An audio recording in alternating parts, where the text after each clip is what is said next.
Okay, see all of you listen here. So now we are starting with the 8.2 human respiratory system. Okay, now in this chapter we will detail study about the human respiratory system. So the respiratory system brings about inspiration, expiration, and the exchange of gases in the lungs. Okay, when we see the our respiratory system means अगर हम लोग हमारी body का respiratory system study करें हैं human का, so human के body में रेस्पिरेटरी सिस्टम के अंदर अगर हम लोग स्टडी करेंगे, so in our body when that air is coming inside our lungs, that is called it as a inspiration and inhalation. Then after that, that air is going outside the body. Okay, that air from the lungs, when it is going outside the body in the atmosphere, that is called it as a expiration and exhalation. And after that फिर ये अंदर जाने के बाद, ये inspiration के time air अंदर जाने के बाद ये लंग्स के अंदर कहां पे जाएगा? So now you can see that picture that after going inside lungs, that air it is mixed into a alveoli structure, that is a balloon like structure in our body. और फिर वहां पर जो ब्लड है वो blood के अंदर क्या हो जाएगा? एयर मिक्स हो जाएगा, that is nothing but the alveolus. Okay, so all of you clear? So ultimately inspiration के टाइम एयर इनसाइड आएगा, एक्सपिरेशन के टाइम ये एयर बाहर जाएगा, और एक इंस्पिरेशन के टाइम जो भी एयर इनसाइड आ रहा है लंग्स में, सो ये लंग्स के अंदर क्या होगा? एल्वोली के रीजन के अंदर जो ब्लड के कैपिलरी होते हैं, now can see that picture that arteries and when, यहाँ पर क्या हो जाएगा? ये गैस का एक्सचेंज होगा. सो वो पार्ट यहाँ पे दिया. नाउ द नेक्स्ट पार्ट, फिर आफ्टर दैट क्या होगा? ये ब्लड के अंदर मिक्स हो गया. सो these are then transported by blood from lungs to a different tissue and a part of the body. Means ultimately ये ब्लड के अंदर मिक्स हो गया, यहाँ से मिक्स होने के बाद ये फिर से हार्ट में जाएगा, और हार्ट में से फिर ये कहाँ पे जाएगा? हमारी बॉडी के डिफरेंट पार्ट्स में जाएगा. And ultimately our body and our tissue and in our cell we will get a fresh oxygen for the respiration. Okay, respiration के लिए हमको ये मिलेगा.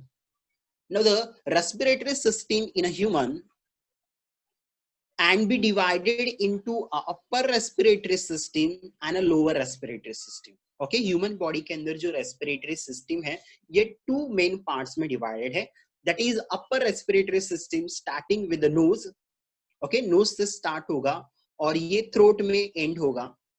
That is nothing but the upper respiratory system. And after that, lower respiratory system consists of larynx. Okay, larynx वाला जो part है वहां से फिर ये lungs तक जो भी जा रहा है, that is nothing but the lower respiratory system. So वही part दिया देखो. So upper respiratory system having a external nares, इसको सब हम लोग डिटेल में अभी देखने ही वाले हैं. External nares, nasal cavity, internal nares, nasopharynx, nose, throat and associated structure. Lower respiratory system refers to larynx, trachea, bronchi, bronchioles, and the last one is a lungs. Okay, so now we will see that in detail. हम लोग ये सभी surface के बारे में detail में study करेंगे. Now the first one part, that is nothing but the nose. Okay, starting with the nose. Nose के part से start हो रहा है. So the nose has a pair of slit-like opening. Call it as a external nares and nostril. Now you can see in this diagram. Okay, हमारे खुद का body का surface जो नोज है, ये नोज के अंदर two opening है, and that two opening part is called it as a external nares and nostril. From that external nares and nostril, that air is going inside our respiratory system. फिर ये कहाँ पर जाएगा? So वही दिया है, entry of air into the nasal cavity. ये जो cavity है nose का, that is called it as a nasal cavity. So ultimately external nares किसके लिए help करेगा? तो ये entry of air into the nasal cavity के लिए help करेगा. Now you know that our nose is divided into a two part with the help of one division that is called it as a mesethmoid cartilage. जो movement होता है, देखो knows का जो ये हार्ड है, ये क्या होता है, मूवमेंट होता है ना, वो तो बीच वाला जो पार्ट है जो उसको डिवाइड करा है, that is called it as a mesenteroid cartilage. So the nasal cavity is divided into a right and left nasal chamber by a mesenteroid cartilage. दोनों के अंदर क्या है, एक cartilage है, that is called it as a mesenteroid cartilage. Now each nasal chamber, यानी कि right और left दो nasal chamber है. Now each nasal chamber, now it will be divided into a three part. जो नेजल चेंबर है ये again three part में, यहाँ पर सिर्फ वन साइड का नेजल चेंबर दिया है और बीच का पार्ट कट किया। सो यहाँ पर आपको टीएस वाले पार्ट में, वीएस सॉरी वर्टिकल सेक्शन में आपको कटिंग में दिख रहा होगा, देखो। So that nasal chamber is divided into a three part. These three part, the first one part is called it as a vestibule. Now you can see that जो knows का opening वाला जो पार्ट है, जहां से ये जैसे ही ओपनिंग से अंदर जाएगा air, so this part is called it as a vestibule. Okay, so proximal part वही दिया, देखो vestibule, it is a proximal part about the nostril. Nostril जहां से स्टार्ट होता है उसका ये जो प्रॉक्सिमल पार्ट है, that is called it as a nostril. Now it has a skin, its skin has hair for filtering air and trapping the dust and suspended particle into a inhale air. What is the function? So यहाँ पर हमने देखा होगा हमारा जो knows होता है, आपको नहीं होगा अभी, आपको थोड़ा कम होगा, बट अल्टीमेटली जैसे जैसे हमारा एज बढ़ेगा तो वहां पर क्या होता है, हेयर्स का फॉर्मेशन होता है. So what is the function of that hair particle? So this hair particle will trap the dust which is coming from air. Air से रेस्पिरेशन के टाइम में जो भी एयर हमारे बॉडी के अंदर नेजल कैविटी में आएगा, सो अल्टीमेटली उस एयर के अंदर अगर कोई बिगर पार्टिकल है या तो फिर कोई डस्ट पार्टिकल है, सो अल्टीमेटली वो डस्ट पार्टिकल को फिल्टरिंग का वर्क करने का वर्क किसका है, that is nothing but that hair. Okay, so this is the function. Okay, so all of you clear? Vestibule is a proximal part of a nasal chamber. They have a consist of hair particle for filtering a dust which is coming into a nasal chamber. Now the next part of a nose is respiratory part, that is conditioner. The middle thin walled is a highly vascular part for warming and moistening the inhale air. Okay, ये मैं थोड़ा सा तुमको example, what is the meaning of that. So देखो हमने पहले वाला जो डायग्राम लिया था वही डायग्राम ये है, बट ये थोड़ा सा यहाँ पर देखो ब्लड के कैपिलरी का आपको जंक्शन मिल रहा है. मतलब देखो मैंने पहले जो डायग्राम दिखाया था, ये जो आपको बिगर पार्ट मिल रहा है ना, this bigger part is called it as a nasal chamber. Okay, second part. और यहाँ पर सिर्फ टिश्यू दिखा है, बट ये टिश्यू को अगर इंटरनली अगर हम लोग देखेंगे तो ये जो टिश्यू या तो जो सेल है, इसके अंदर क्या होता है, ब्लड कैपिलरी का बहुत ही ज्यादा सप्लाई.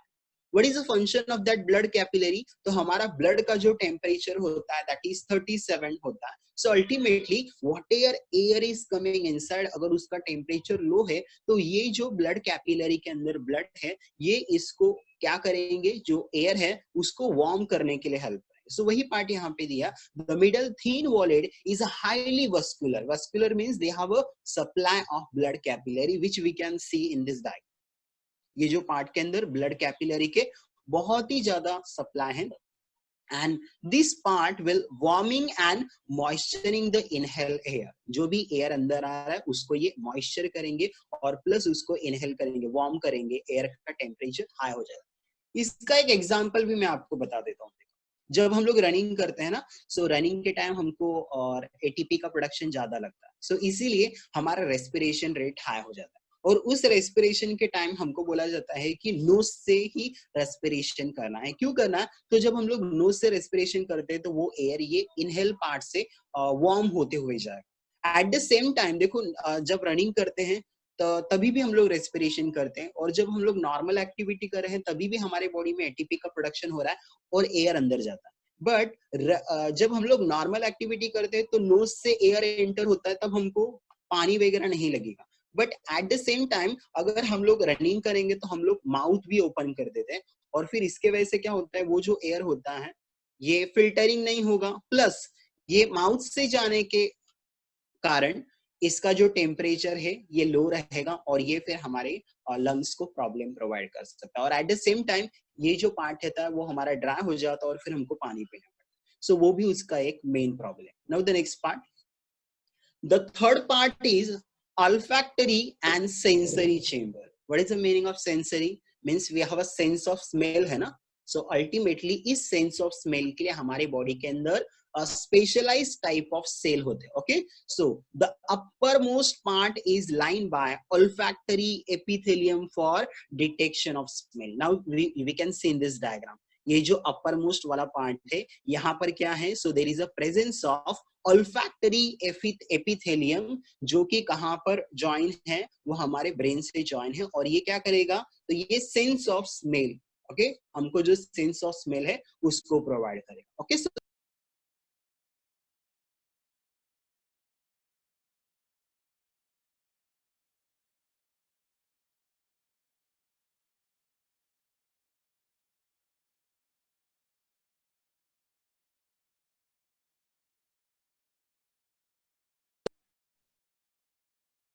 हाँ, एक मिनट ऑल ऑफ यू, ये कॉल आ रहा है, मैं डू नॉट डिस्टर्ब पे डाल देता हूँ, या तो ये आवाज बंद हो जाएगा और मुझे भी नहीं समझेगा आपका आवाज जा रहा है. Okay, so now we are starting with the next part. Okay, ये पार्ट के अंदर आप लोग देख सकते हो ये नोज है, और नोज के बाद ये वाला जो ओपनिंग है, okay, now can see that this full part is called it as a pharynx. Mouth का भी ओपनिंग और फिर नोज का भी ओपनिंग, दोनों भी ओपनिंग एक हो जाएगा, so this full tube is called it as a pharynx. Okay, so next part is pharynx. Now you can see in this diagram that pharynx in our body, it will be divided into a three part again. That is the first one part. Okay, ये nose का जो opening है जो ये tube के अंदर, that is called it as a nasopharynx, means this part. The second part जो कि ये oral cavity का जो opening है वो भी pharynx के अंदर ही जाके open हो रहा है, मतलब नोज का ओपनिंग और हमारा ओरल कैविटी यानी माउथ, दोनों का भी ओपनिंग आगे जाने के बाद क्या हो जाएगा, सेम पाइप में ओपन होगा. This part is called it as oropharynx. Oral cavity से नाम दिया है oropharynx. And the next one part is laryngopharynx. What is the meaning of laryngopharynx? So again देखो क्या होगा, ये आगे जाने के बाद ये जो पार्ट है, सो ये फिर आगे जाके डिवाइड होगा, फूड दूसरे ट्यूब में जाएगा और फिर एयर दूसरे ट्यूब में आता है. So this part is called it as a larynx. So जो लैरिंग्स के अंदर ओपन होता है फेरिंग्स का part, this is called it as a laryngopharynx. So देखो दोनों भी ये एक ही ट्यूब है, ओके, और ये एक ट्यूब के अंदर एयर का भी ओपनिंग यानी नोज का भी ओपनिंग है और ओरल कैविटी यानी माउथ का भी ओपनिंग, ये एक ही सेम ट्यूब के अंदर. और फिर ये नेजल कैविटी जहां पर ओपन होगा, this part is called it as a नेजोफैरिंक्स.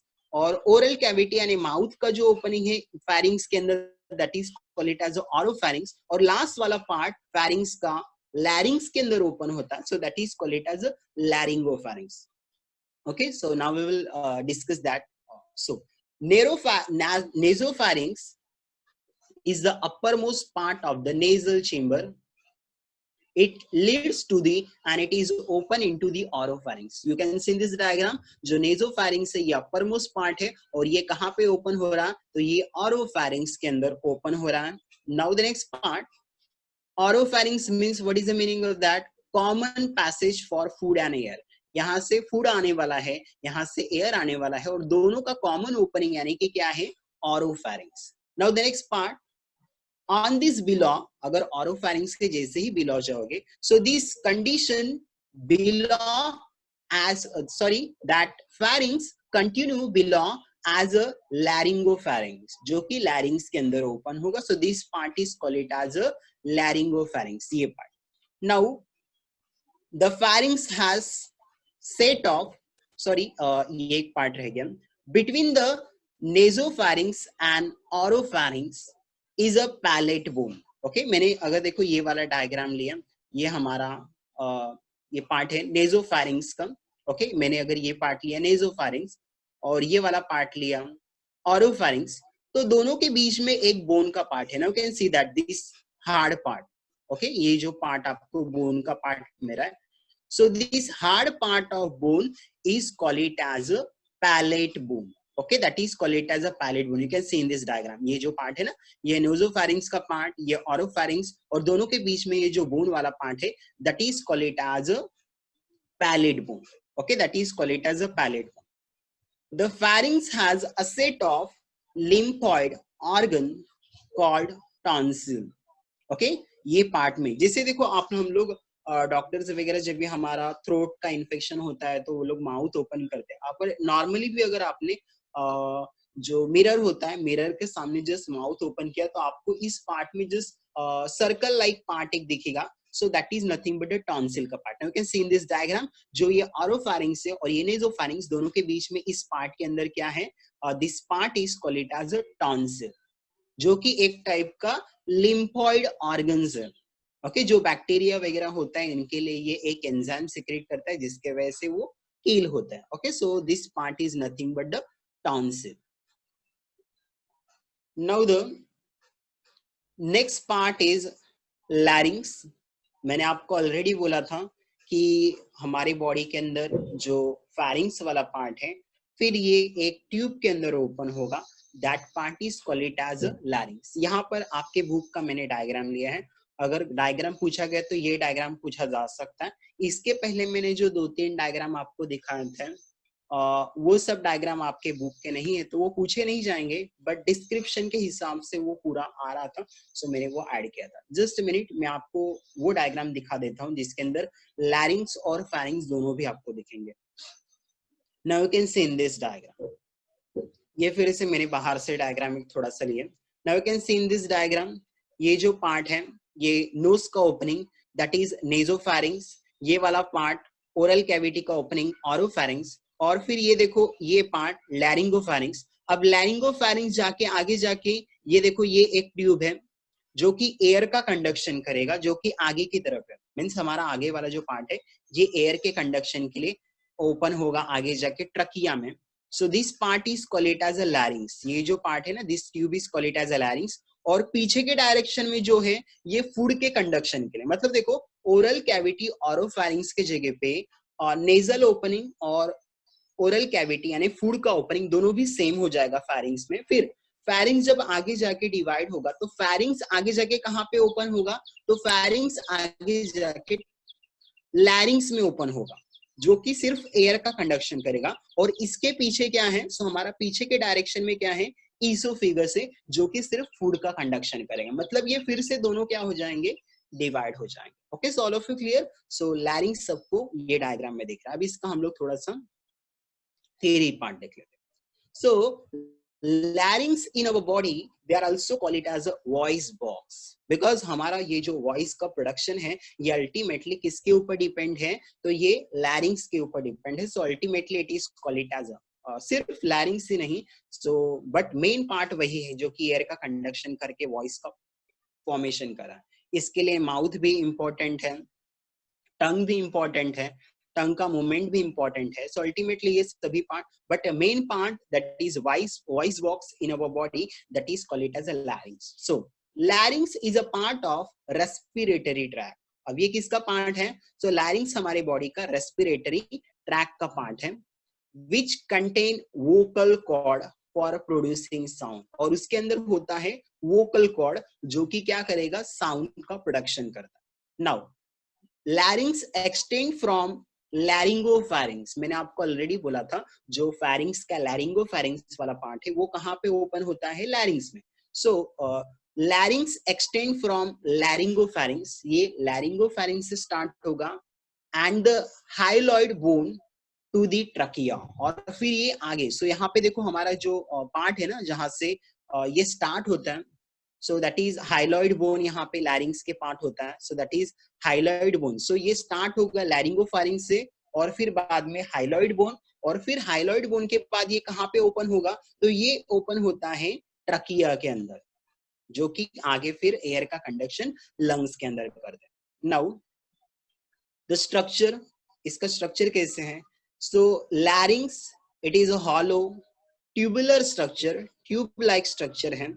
You can see in this diagram also. Its wall is made up of cartilage plate held by membranes and muscle. Internally, it is lined by a pair of fold of elastic vocal cord. Now you can see in this diagram, ये part के अंदर ये जो पार्ट है जो sound का production करे. So internally यहाँ पर एक इलास्टिक वोकल कॉर्ड है जिसके मूवमेंट के वजह से ही क्या होता है साउंड का प्रोडक्शन होता है. Okay, so this is about that. ये डायग्राम से अच्छा जो अगर हम लोग नेक्स्ट वाला पार्ट देखेंगे तो वहां पर वो डायग्राम और भी थोड़ा क्लियर हो जाएगा आपका. बुक वाले डायग्राम में था. सो ये पार्ट में अब आगे चलते हैं. नेक्स्ट पार्ट में क्या दिया है देखो, लैरिंग्स से. Voice is produced by passage of air between the vocal cord and modulation created by tongue, means tongue का movement. At the same time teeth, lip का movement and nasal cavity. जो हमारा nasal cavity है वो plus main part तो vocal cord है larynx का, उसके साथ में tongue के movement, teeth प्लस हमारा lip का movement and nasal cavity, ये सभी important है voice production के लिए.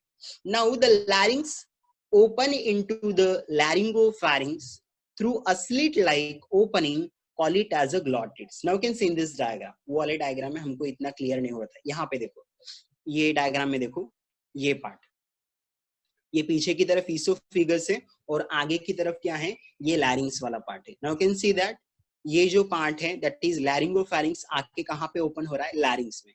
लैरिंग्स का जो अपर वाला पार्ट है जो कि लैरिंगोफैरिंक्स में ओपन हो रहा है, वहां पर एक ऑर्गन है. This organ is called it as a vocal cord. Now you can see that this part is called it as name. Now that vocal cord has a opening, okay, slit like opening. This is called it as, means ये जो vocal cord है इसको ये slit like opening है. यहाँ पर भी आपको दिख रहा होगा, देखो यही स्ट्रक्चर को थोड़ा सा और जूम करके यहाँ पे दिखा है. सो ये जो वोकल कॉर्ड है इसको एक स्लिट लाइक ओपनिंग है, that is called it as a glottis. And glottis के ऊपर एक फ्लैप लाइक कवरिंग है. वहां पर क्या है, वहां पर एक फ्लैप लाइक ओपनिंग है जो कि आपको ये डायग्राम में दिख रहा होगा, देखो. सो ये जो वोकल कॉर्ड है और वोकल कॉर्ड के जो साइड वाले पार्ट है दैट इज नथिंग बट अ ग्लॉटिड, और ग्लॉटिड के ऊपर एक फ्लैप लाइक ओपनिंग है जो कि क्लोज होगा और ओपन होगा when we are eating a food. So at that time food oesophagus में जाना चाहिए और ये अवॉइड होना चाहिए कि लैरिंग्स में नहीं आना चाहिए. तो ये एपिग्लॉटिड ग्लॉटिड को क्लोज कर देगा, यानी कि जो हमारा लैरिंग्स है वो क्या हो जाएगा, क्लोज हो जाएगा, जो कि आपको ये डायग्राम में दिख रहा है, देखो ये पार्ट. सो ये एपिग्लॉटिड क्या हो जाएगा, उसको क्लोज कर देगा अगर हम लोग फूड ईट करें. सो वही पार्ट दिया है. The opening of a trachea और windpipe is guarded by a leaf like flap, call it as epiglottis. यानी कि ये जो ग्लॉटिड है इसके ऊपर एक फ्लैप लाइक ओपनिंग है जो कि फूड ईटिंग के टाइम में बंद हो जाएगा. What is the function of epiglottis? It epiglottis prevents the entry of food into the trachea. ये फूड को ट्रकिया. अब मैं आपको एक एग्जांपल देता हूं. अब हमारा बॉडी जो है इसके नर्वस सिस्टम को बराबर पता है कि अगर हम लोग फूड ईट करेंगे तो वो फूड आगे जाएगा, तो रेस्पिरेशन हो भी रहा है, फिर भी जब फूड वहां से एंटर हो रहा है तो उस टाइम एपिग्लॉटिड बराबर क्लोज कर देना है, ये हमारे ब्रेन को पता है. बट हम लोग क्या करते हैं, कभी कभी हम लोग फूड ईट करते करते कुछ लोगों को आदत होता है कि वो बोलते रहेंगे. सो अल्टीमेटली क्या होता है, हमको फूड ईटिंग के टाइम में कभी कभी ठसका लगता है और जो भी फूड हम लोग खा रहे हैं वो बाहर आ जाता है. तो ये क्यों आ जाता है?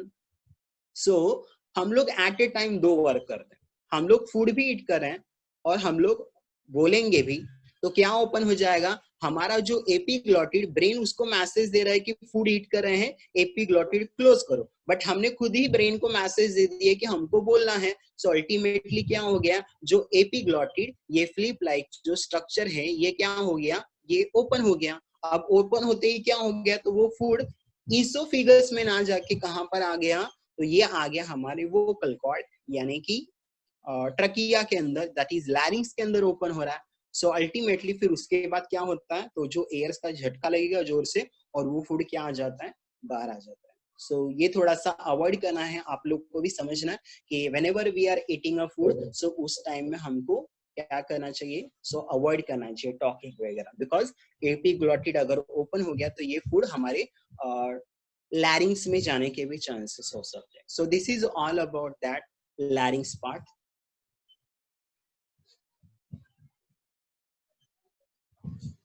Now the next part is trachea and windpipe.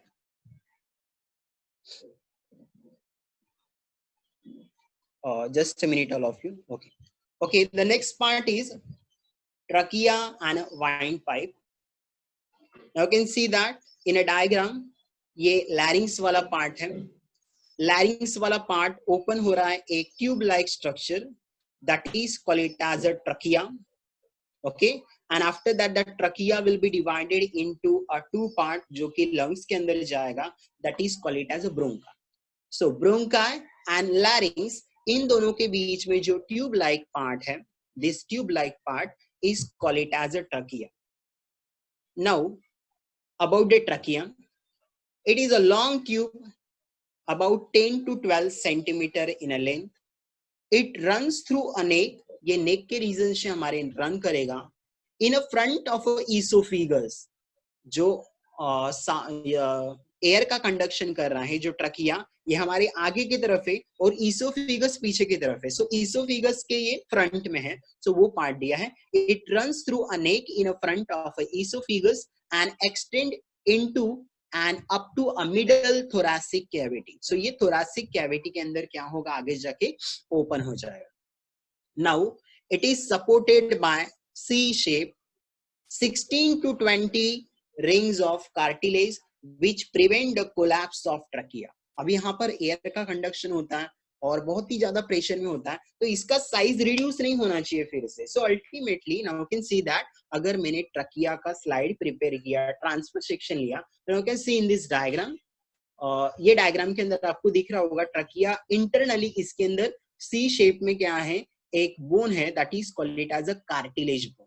Ring of cartilage है जो कि इस ट्रकिया को कोलैप्स होने के लिए, मतलब आपने देखा होगा कि हम लोग वाटर का कंडक्शन होता है ना पाइप वगैरह में से, जो कि मूवेबल इलास्टिक पाइप होता है. तो जैसे ही वो वाटर पूरा का पूरा चले गया, हम लोग बोरिंग बंद करते हैं ना, तो उस टाइम क्या होता है, वो पूरा का पूरा पाइप एकदम रिड्यूस हो जाता है. सो वैसे ही इस ट्रकिया का साइज ऐसे रिड्यूस नहीं होना चाहिए, कोलैप्स नहीं होना चाहिए. सो अल्टीमेटली ये जो C शेप रिंग है, ये इसको प्रॉपर स्ट्रक्चर प्रोवाइड करने के लिए हेल्प करेंगे. और इसके नंबर कितने दिए हैं, 16 to 20. तो ये एक पर्सन के लिए पर्सन टू पर्सन वैरी करेगा. और आपको ईसोफेगस देखो यहाँ पीछे की तरफ दिख रहा है. Now that trachea is line internally with a ciliated speedostratified epithelium and mucous glands that trap the unwanted particle, preventing their entry into the lungs.